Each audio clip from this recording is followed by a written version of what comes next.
Hello everyone, this is Aman Mishra. Welcome to our channel. तो भाई आज के लेक्चर में हम क्या करने वाले हैं? आज के लेक्चर में हम फर्स्ट लॉ को सेकंड लॉ से प्रूव करके दिखाने वाले हैं, ठीक है। और मैं पिछले भी लेक्चर में बता चुका हूँ कि भाई जो सेकंड लॉ है वो रियल लॉ है। क्यों रियल लॉ है? क्योंकि हम सेकंड लॉ से दोनों के दोनों लॉ को प्रूव करके दिखा सकते हैं, फर्स्ट लॉ भी और थर्ड लॉ भी, ठीक है। तो चलिए स्टार्ट करते हैं। Proof of Newton first law of motion from second law. आइए शुरू करते हैं। पहले स्टेटमेंट पे बात करते हैं। आप सभी को पता होगा स्टेटमेंट इसका। Newton first law of motion क्या कहता है? अगर किसी बॉडी या किसी सिस्टम पे नेट फोर्स, जो एक्सटर्नल नेट फोर्स अगर जीरो होता है तो वो बॉडी रेस्ट में है तो रेस्ट में रहेगी, यूनिफॉर्म मोशन में है तो यूनिफॉर्म मोशन में रहेगी। यही कहता है Newton first law of motion. एक बार स्टेटमेंट देख ले रहे इसका स्टेटमेंट क्या कह रहा है भाई कि first law state that if external force zero, अगर एक्सटर्नल फोर्स जीरो होता है then a moving body keeps moving with the same velocity. अगर कोई बॉडी 2 मीटर पर सेकंड के स्पीड से चल रही है तो 2 मीटर पर सेकंड पे ही रहेगी, ठीक है। और a body at rest continuous, अगर कोई बॉडी रेस्ट है तो रेस्ट में रहेगी। ये कब होगा? जब फोर्स उस बॉडी पे क्या हो? जीरो हो। अब यहाँ पे फोर्स से मतलब है external force, external net force zero होगा तो बॉडी अपने स्टेट को बरकरार रखती है, यानी कि इनर्शिया को फॉलो करती है। इसलिए फर्स्ट लॉ को लॉ ऑफ इनर्शिया ही कहते हैं, इनर्शिया भी कहते हैं, ठीक है।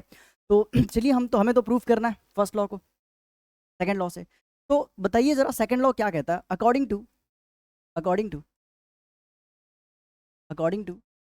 न्यूटन्स सेकेंड लॉ, न्यूटन का सेकंड लॉ क्या कहता है भाई? ज्यादातर लोगों को लगता है कि न्यूटन का सेकंड लॉ होता है फोर्स बराबर मास इनटू एक्सीलरेशन। ऐसा नहीं है भाई, ठीक है। न्यूटन का जो सेकंड लॉ है वो बराबर होता है, वो कहता है क्या?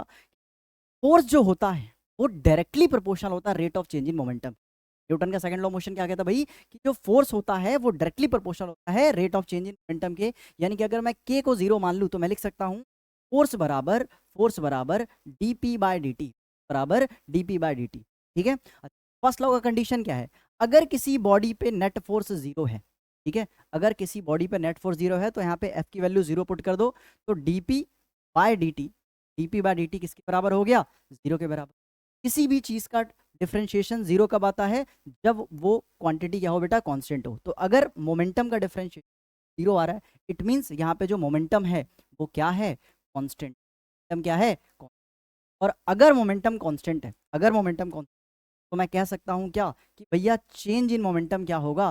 जीरो होगा। क्योंकि final momentum minus initial momentum zero के बराबर है। इट मीन्स फाइनल मोमेंटम क्या हो गया? इनिशियल मोमेंटम के बराबर हो गया, ठीक है। ये कब होगा? जब नेट फोर्स किसी बॉडी पे। अब भाई मोमेंटम के फॉर्मूला तो सभी जानते हो, एम वी फाइनल मोमेंटम होता है, इनिशियल एम यू, ठीक है। देखो जरा ये मास से मास कट गया, ठीक है, मास से मास कट गया तो यहाँ पे u बराबर क्या हो गया? v। यहाँ पे u बराबर क्या हो गया? v। यही है न्यूटन का फर्स्ट लॉ, ठीक है। यही है भाई न्यूटन का फर्स्ट लॉ। जरा इसका मतलब समझते क्या है भाई? u बराबर v कब होगा? जब बॉडी पे नेट फोर्स जीरो होगा, ठीक है। इसका मतलब अगर कोई बॉडी बेटा रेस्ट पे है यानी उसकी इनिशियल वेलोसिटी जीरो है तो फाइनल वेलोसिटी भी क्या होगी? जीरो होगी। सेम बात कहता है। अगर कोई बॉडी रेस्ट पे है तो रेस्ट पे रहना। अगर कोई बॉडी मोशन में है, अब मोशन मान के चलो का स्पीड कितना? 5 मीटर पर सेकेंड, तो उसकी फाइनल वेलोसिटी भी क्या होगी? 5 मीटर पर। यानी कि अगर मोशन में है तो मोशन कब? जब नेट फोर्स क्या हो? तो हमने क्या करा? हमने सेकेंड लॉ से, ये रहा हमारा सेकेंड लॉ, हमने सेकेंड लॉ से क्या प्रूफ कर दिया? हम सेकेंड लॉ से फर्स्ट लॉ को प्रूफ करके दिखा दिया। तो थैंक यू सो मच। अगर ये वीडियो लेक्चर अच्छी लगी होगी तो अपने दोस्तों को शेयर कर सकते हैं। इसी के साथ मिलते हैं नेक्स्ट लेक्चर में। Then bye.